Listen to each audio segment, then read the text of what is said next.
Thusim khat anangai kit tau hitin Thusim in ngai diu chu a hi le Genthei na Akon Pathen Mudoh kiti Cicy Neihsialin ain sut Thusim kihilna thei ta a hi Thusim hi model Umtah a hin akipat na ko na a chaina ge lunglut ta in anangai win lang kihil do na thei thil khat be na Mudoh te diu kata asane tun atusim anangai pantau hiti kumsagi kahilai jin thinglang kho khatna kana chengun ucha mini bo kahiwin kanau no min chu moite a hin kemin chu sangi a hi kanule kapa hi zungal ve a hi hlunin azudon diu om pole imacha dang kho sa na neilo ana hiuve kumsagi bo kahiwangin kanau moite kasin pumin ni eding kahol jin jingkan hla buhon ding khalo ni si agil kila hin khomangji te ucha chu kailune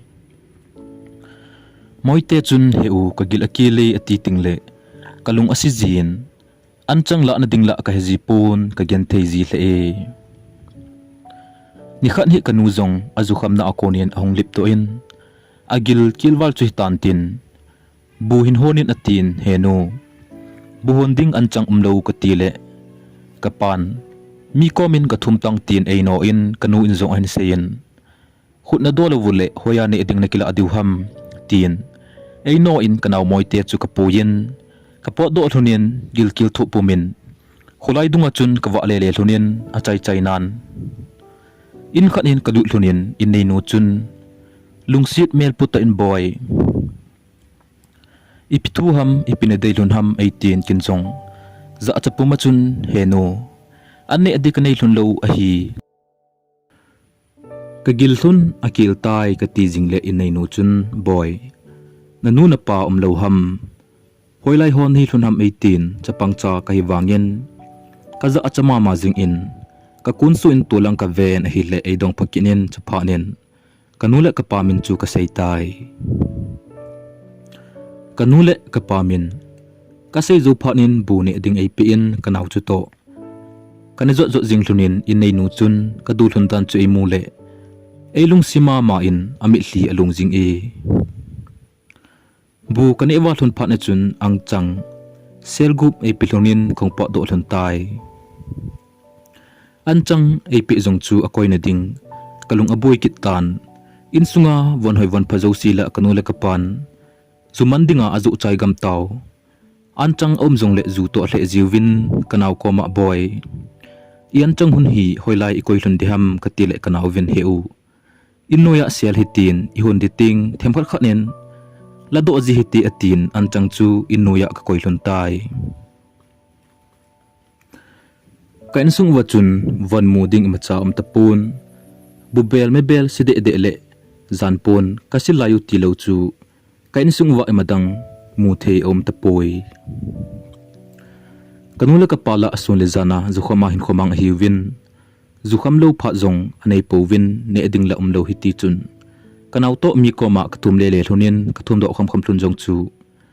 amu do phat ule zu to ana thleng jin lai ve kanula ka pa chu ka leiset Pathen hi hun zong le amani Akon zil do ding macha lo ji in chapangcha hi zong leng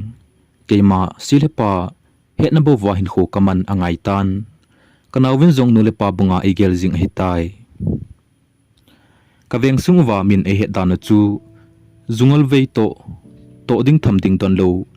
in chen sim ding kho sa lo tin e hewin keini ucha chu min e lungsit nom hle zong leo kanule ka pa ji chun koiman e pan pi nom po ve migen the ho ki thopina government Akon ong zong le veng sung authority hon AP nom be ji povin AP uzong le AP kham kham chu kanula kapan zumanin amang chai jiwin hi nikhan he kapan zuman ting anei tapun zuzu no koma bana zulading ei solin kachi nom lok sa sa chun kachi in ka thum le zuzu nu chun paisa na hin choilo le pipongi atin ei nung sol tai in kathun le kapa ko ma ka sele alung ahung hangin na sei thim lo ji a hi gangchelin chi in lang galan tin ei sol pakenin chilo ngamla hipon kachi kinin ka thum ki tai Zuzu nu chun sanggi napabat atambal tan kapinom tapoi atin kin hizong le henu thiam khat be nei pi lo le kapan ke evo ading hi lungsi tain thiam khat be nei pite ten tin ka thumin ka ha thum be set pha na chun lunghang thim ta in half makhai e hin pin in lama khong tai in kathunin kapa akipa de pon e pho na laizin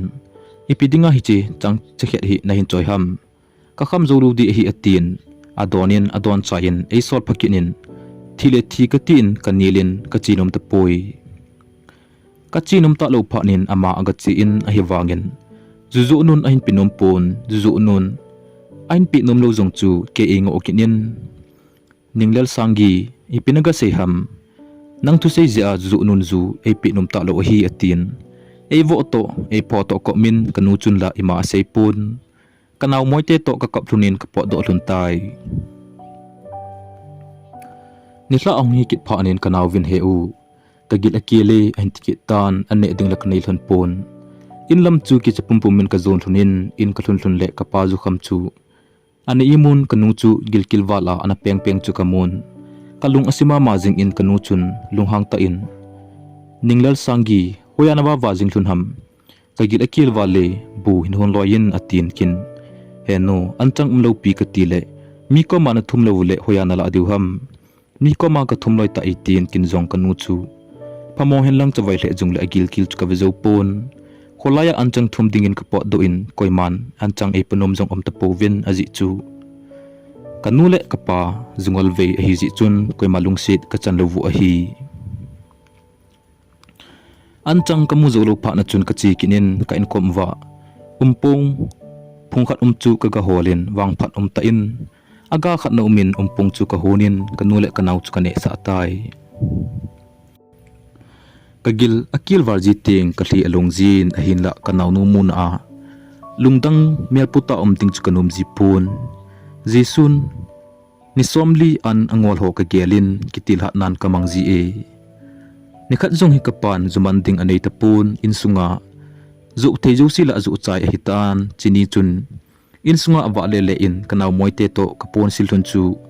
zu to hle dingin zumanding apado otan zada ngamti chila hipon zana kapol silthun kapan apo do chu ka ven kanaw to zan le pika kisilthun de hitam ti ka gyalin mitlilong pumin kanaw to kapon silthun kapan apo do chu ka velum ke yun ahi hitia Genthei ta Hinkho kain man naw cha kuma sim an hitan kele kanaw zong kong khonglin diu tawin nunga asim thei hina hi zong le kumsom lenga kanahling mantai ni khat ni kanaw ka kipuyin gamla thingpudingen ka chi lunin ka cham choi thuna anyaw na ka hembe lo khat hin ka kho uwa go thang khanin e hung tu khan sangi ipinabol gun ham atin kin ulal thingpugu kailune ka tile ulal chun sangi na chamchu a hemo wale chia chu ipin tan do adiu ham hungokin nain tan pi inge hungin nanaw chu hindal han ati in kinjong thing ei tan pi ding a hi le ka tin ki pa ta in ka zuin moite ko ma boy chi aina anum to ka chi gam da loading chu ka tin kanaw nu chu ka da thai chomkhat ka chi zovin ulal chun ei lu pi tan ka sangkhol ka tuka su hlan iti ka pen wangin lungsit na behilin chonsi chu ei bol pi tai hitia ilu pi zovin atuka acheng hi thunin midang koma an se do popole katha ding na hi 80 pi nei da tai chu phanin se di jong helovin ke jong ka von ho ka ki vonin kanaw koma ka chitan ka moi su chun ki pamel aput ta lo ji achun kidang sa ta in kanaw vin heu ipinhong ti ham 18 kalunggel chun kanaw koma ka se do jing ding hitam tin ka kidongin na hinla chapang ka sain ka sengam poi ga ase dingin minlalin e bol na chu kalungthim nat bu hipon ka ta sa jong ka to lel le jingin ha sa ka sa na za chom tamin hi jong le cho chu se da jing kating a ha sa chu a hi ma e mi ko ma se do dingla minlalin e thakit ding ki chakit khusung authority ho kama he dingla mi vai cha mi Genthei ka hi ji achun ka thuzong koiman e boy pinom ponte ka tin ka za chat to ka ki phalam kinin ha sa le jong le se do lo chu apha pen hidingin ka gel hakit tai hiti chun phat hung chi to pe in ni la khan hi kapan kanaw nu chu zula dangin asol kitan khuzing la a kachangin kaching ampoi ko to kachi khom ding a hi atile na usangi in bu hun ding a hi gangchilen chi in atin apho to avo komen zula dingin achi in anodo tai kanaw ama bu jana po do chu kalung anom thei pon hi zongle kapa tu se nil ding la kaki chekinin lungthim no mota in kanaw chu kanga tai pa chom kha zovin kanaw chu onglungin hlasit ta in hong kap lunin boy ipinati ham tin kadungin kanaw chun heu zula ka chin a upa khanin boy kin nong tha nge atin in khana ai puilu nin e lu pi in na chunga ka thil bol hi mi koma kain za do ni ni le na thi ding hi ate atin e da la hi tin hlasit ta in ka koma asin ka pan lai macha he phalowin moite chu apho kinin ipinen bola nong vai ge ham hi banking alela atin ahan khumna laizin kalung thim chu ana che che jingtan miza thea kanula ka pam lo zeuwa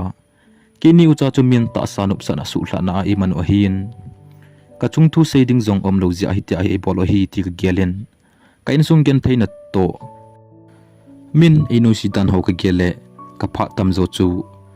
lilon nan kamang zitan abang ka le gilkil ka tho diu von hialan ding zong kinelo min ei ki da adiu abang le ka pan ei vo ei pho ki diu ka khusung mi ho chun itabanga khosa kheu chu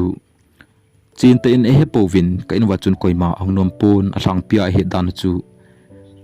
zungal veite in ko in e hezing vin ka gen thina di ta le gilkil ka tho dan ho chu koiman aboi pi poi zan khan hi kanaw to kalup naw vahin i momo hilin kaung ki gelin sawa anuma ma zingin o chung pathin itiwang sina ka wang sin hitam si leya hi Genthei tekin meding mlo hitam ti ki gyalin kamit li along chun kanaw anavat khum khan kanaw ang khangin heu go zu ham atin boy go zupoi ven chunga hla le asio khun ei ni ucha e umpi o hi katin kanaw chu ka hlem dung mongin kaimut sa kitai Hinkho ong vain kanula ka pa chun zu bo aboy pi jing zinun zu akham lo vule omthei povin ka uchalonin mi koma sumthum ding le anchang thum dingin e sol jing zik win mi koma thum jung le kanula ka pa ji chun koi malung sit ki chang zo pon koi man e panom jong om ji povin i thum do zo lo ting le naga thum lo ham ole na thum tim lo ji u hi atin avo to pho e kop ji win ni khat chu hitin lungel khat kai nei tai hitabanga ka khusung wa pasal phalo hon ta sa nupsa na su hla na e man tho thovu ka chung thu sei dila omlo keni uchan la ima ki seingam lo hitabanga Hinkho kaman tho tho khopi sunga chia kizo a sumlo jing ding a hi ti lungel khen gel tan kanaw koma ka seitan kanaw koma boy khopi sunga kizu hon sumtam pipi amo ziu eni jong chi jing hite ka ti le kanaw nu chu atha nom le jingin ka gi gol hon tai kanaw moite chun heu ichi di jong le bharat di jong inei lo iti ichi dham atin kin bastor pa kyo pinangi ka tin ka kipando thuntai basong khlona chun mi ho chun evinoma ma jing uvin aji chu von sidi eda akiwan ka hiwin a hial na ding jong nei lo hitabanga von sipo ma hi hoya chi gu ai diwam tin bas chunga to holung ge la hi kache chiule bazar khopi sung chu khalung tawin miu si chu akum chai tawin bastor pa driver pa chun a hindungin nangni ucha hoya na chi gulhun ham na bahra jong nei pin ti panin kin driver pu hitabang hi ka chan chin o hin bahra la an ding jong kanai thun lo hi bar ding a chun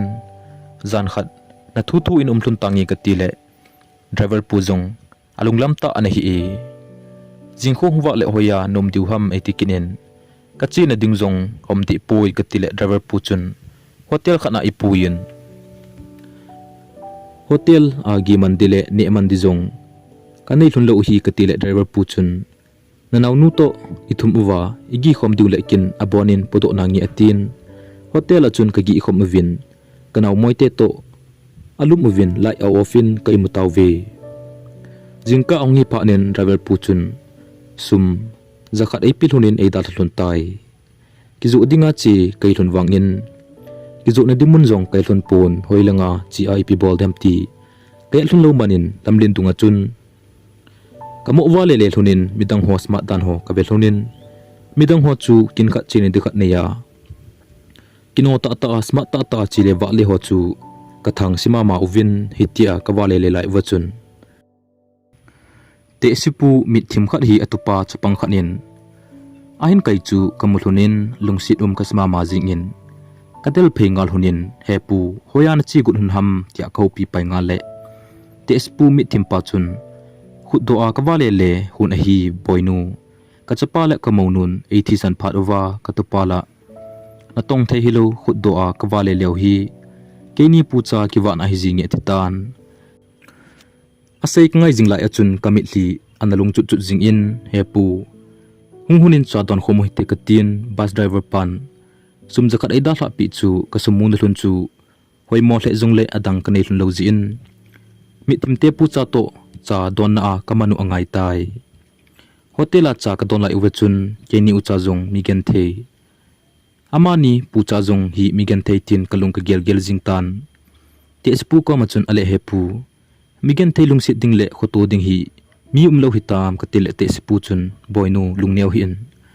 mizo si lungsit ngai lutna puling se na ngai lu mi khat omi atin ke manjong hepu ama chu koiham katile te spun jong boinu ama chu jisu hi ama jisu hin iti la ya jong eida hla lo Genthei ha sani kho ajong ekitho pinum jing hi ama belte dingin ima alsampoi ititan kalung thim atong khama ma jingin jisu hi iti holeng kamu thei dewem leisina mi Genthei ho angai lu koima umluham katila ya jisun ein ngai lut ke mi chon si kida mizo sila a mineu pen ei ngai lut na elung si dingle jisu ko holte te ding hi ti chu ka gel tai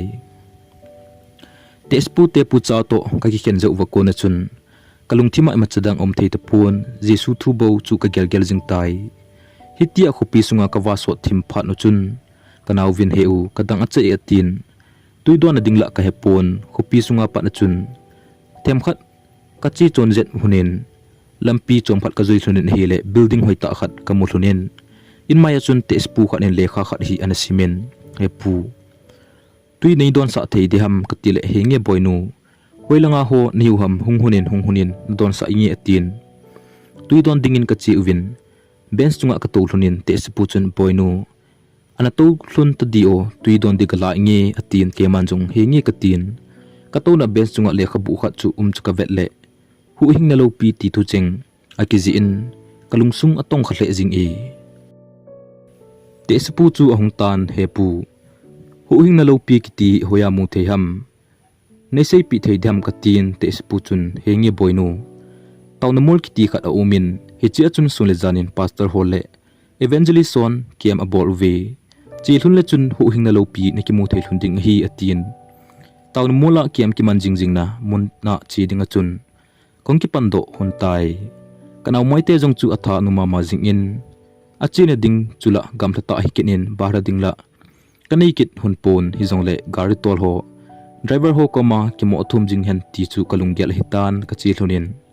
kalunga ki gel bang achun driver pa koma ka thum jingle wang phat ten ei phalpi in tona wang ka changzo thunpon anung lama bas long achun kamo to jing thune amun kathunin driver pa in khana ihung tha in chetiani ucha hi na jindiu hi tin ei da hlan in nei nu chu aphama ma in boinu akisil hunin 80 in hinla keni ucha chu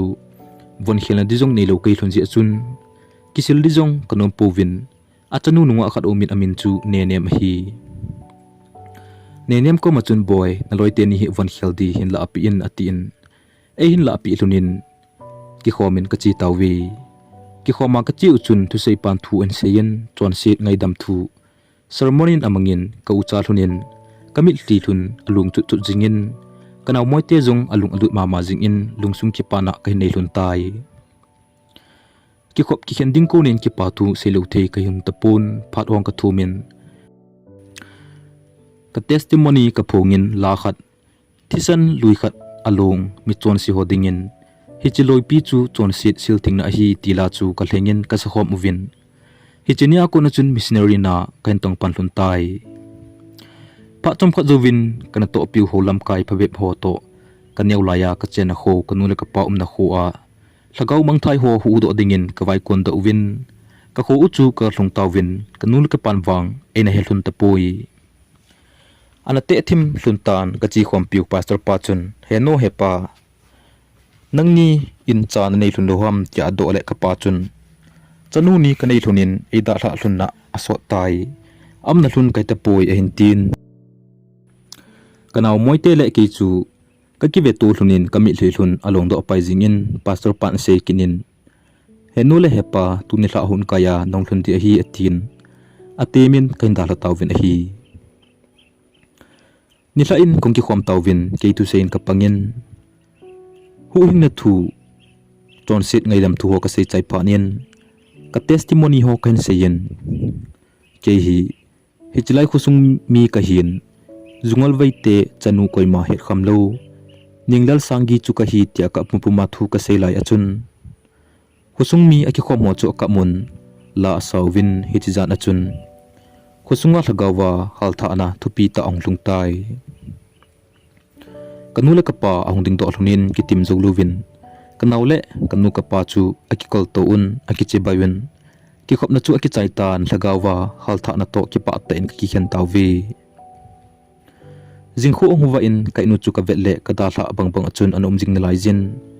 in sunga emacha mu ding a umpon bel neu cha wam di di pase sit ni bo omin knula ka pazong anati athim man hluntan kainu chu kalung asima ma jing in hizong le kana to na pakai na ka to na dal thelo nga thelo na to lo pi ta na tong kai ta je achun kom na lama chi dingin knula ka pa ki puin ka chen naw ka seli naw khole kainu chu thalel ta in kan dal tawwe Genthei na Akon Pathen belho awang phai tu ni anang zong Genthei kisa hingjong hingnum talo leise na kinip na him nei talowa ki gel na hi mai the hi hizong le nanggel khial lama na ki thopi nom lampi pha na kopi nom namudingen na hin ngai lu jesu in nanga ajingi nom na konin hung ki pando tan leisit mi him mit ven adingin aling lel pen le ala sampen leisit mi jusin na hin dal zong la iti lai za zong na hin dal lo leisit mi mit vitna hin velo na Pathen a nai Genthei ha san na Akonin pan tha la dingin ikitim uve Thusim akichai tai ahin sim chai josi lungsunga Pathen phathe ebo pi uhen Genthei na Akon Pathen Mudoh na in nei chi theina ding win Pathen e ngai lu jing uwa dal halowa e umpi jing pau hu hing Jesu Christa khu thengin kahin la nei amen Thusim akipana kuna chain chen en ngai pi josi na bon chawa Pathen phathe na bo chi tau hen